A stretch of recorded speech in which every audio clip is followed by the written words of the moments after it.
या गप्पा अशाच सुरू ठेवूया. म्हणजे आता ही वाघनखं आणायचा म्हणजे विचारही आला, त्यानंतर ही महाराष्ट्रामध्ये खूप एक्साइटमेंट होती की महाराजांची वाघनखं ती महाराष्ट्रात परत येणार, ती मुळामध्ये आपल्याला प्रत्यक्ष बघायला मिळणार वगैरे. ह्या सगळ्या भावनेनं ॲक्च्युली म्हणजे मन उचंबळून यावं असा तो क्षण किंवा प्रसंग असायला हवा होता.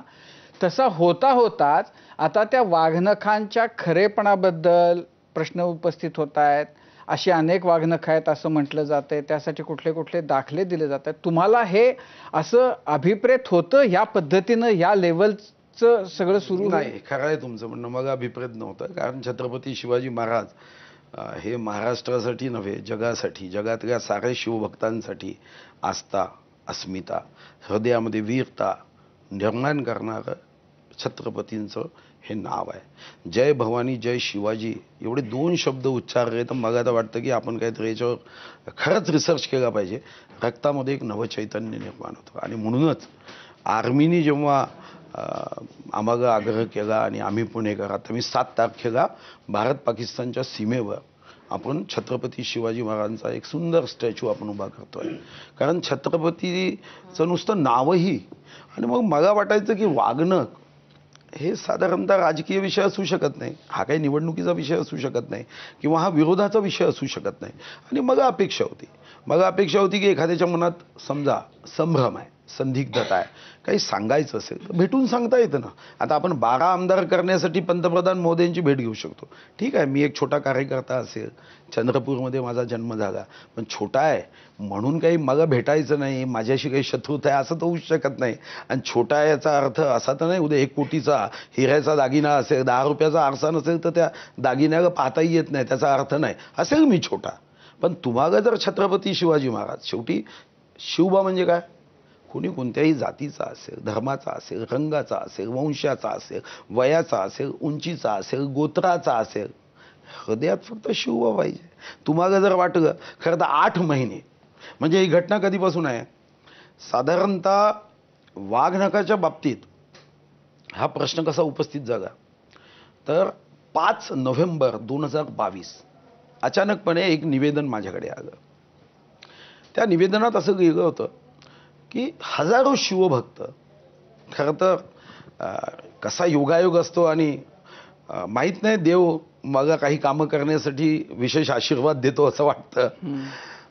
माझ्याकडे आलं की अफजल खानाची जी कबर आहे ही तर आपली सहिष्णुता आहे. माझ्या जिजाऊंनी सांगितलं की त्याचं मुंडकं आहे तेवढं ठेवण्यासाठी एवढंच ते मर्यादित होतं. 29 जुलै 1953 या दिवशी त्याच्या उदात्तीकरणाला सुरुवात झाली. धीरे धीरे धीरे धीरे अतिक्रमण वाढत गेलं. ही विशिष्ट तारीख जी आहे तुम्ही आता सांगितली, काय झालं त्या दिवशी? 29 जुलैला एक ट्रस्ट तयार झालं. तोपर्यंत त्याचा काही संबंधच नव्हता, अतिक्रमणही नव्हतं आणि तिथं कोणी जातीही नव्हतं. एक ट्रस्ट तयार झालं आणि त्या ट्रस्टनी त्या ठिकाणी मग धीरे धीरे त्याचं उदात्तीकरण सुरू केलं. उदात्तीकरण करताना मग जागा अतिक्रमण वगैरे वाढायला लागलं. मग माझ्याकडे फाईल आली आणि ते अतिक्रमण कोणीच हटवत नाही.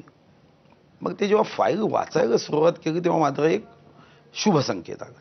शुभसंकेत असा होता की 2008ला 5 मे 2008 सरकारने ते अतिक्रमण अनुकूल करण्याचा निर्णय केला. पण त्या निर्णयामध्ये एक कंडिशन होती की 5 वर्षामध्ये या गोष्टी करायच्या आहे. आणि तेव्हा कदाचित त्या ट्रस्टला वाटलं असेल की काय आवश्यकता आहे, सरकार तर आपल्या पाठीशीच असतं, आणि त्यांनी त्या गोष्टी केल्या नाही आणि ते बरोबर रद्द झालं. जसं माझ्या लक्षात आलं मग मी सर्वांना बोलवलं, माननीय मुख्यमंत्री महोदय देवेंद्रजींची अनुमती घेतली. म्हणजे हे केलं पाहिजे. आणि आपल्यासाठी अफजल खान हा धार्मिक दृष्टिकोन असू शकत नाही. कारण मला जर कोणी प्रश्न केला की औरंगजेब अफजल खान हे मी धार्मिक दृष्टिकोनातून पाहत नाही. मग रावण का पेटवतो, तो हिंदू होता. APJ अब्दुल कलामांना आपण डोक्यावर घेऊन नाचतो. आपण अब्दुल हमीदसाठी आर्मीचा कायदा बदलून त्यांचा सन्मान केला कारण त्यांनी आपले प्राण भारत मातेच्या चरणी अर्पण केले. मग धर्माचा इथे विषय असण्याचं कारणच नाही आहे. सर्वांना पटलं, याच्यामध्ये धार्मिक भावना असू शकत नाही.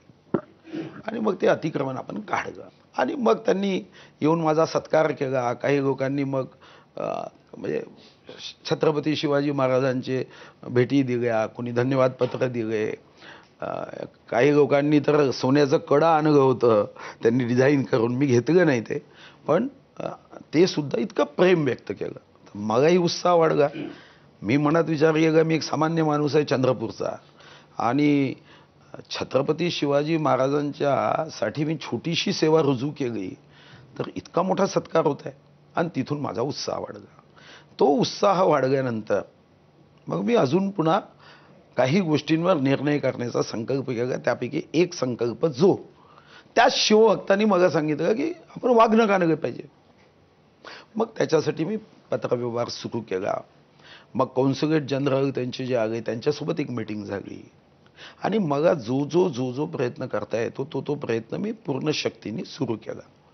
खरं तर मी पंतप्रधान सुनक साहेब यांनाही पत्र दिलं. मॅडम सुधा मूर्ती आहे त्यांच्याशी थोडा आमचा परिचय होता, कारण मॅडम सुधा मूर्ती आणि माझी पत्नी हे दोघेही तिरुपतीमध्ये ट्रस्टी होते आणि दोघे आजूबाजू बसायच्या.